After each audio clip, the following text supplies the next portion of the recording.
La natation a offert ses premières médailles d'or à la France hier soir. Camille Muffat a ouvert la marche en empochant le titre olympique sur le 400 mètres nage libre, suivi par Amaury Levaux, Fabien Gillot, Clément Lefebvre et Yannick Agnel, vainqueurs du relais.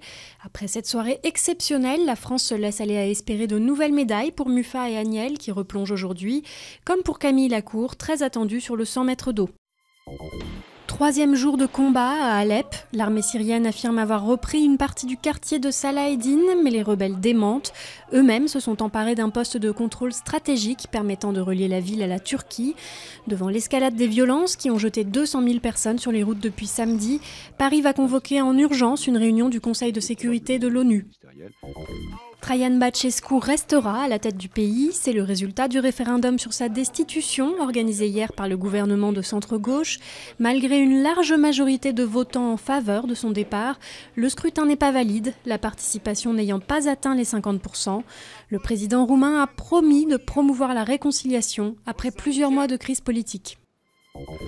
Nouveau règlement de compte hier soir à Marseille. Un homme de 25 ans a été tué par une rafale de Kalachnikov dans une cité connue pour ses trafics de stupéfiants. Il est le 15e à avoir été abattu dans la région depuis le début de l'année et le 3e ce mois-ci. Conditions féminines, chômage, immigration, 10 cinéastes afghans se sont penchés sur leur société pour réaliser Kaboul I Love You, sur le modèle de Paris Je t'aime et de son cousin new-yorkais, un projet soutenu financièrement par la mission de l'ONU en Afghanistan, où le cinéma était interdit sous les talibans car considéré comme impie.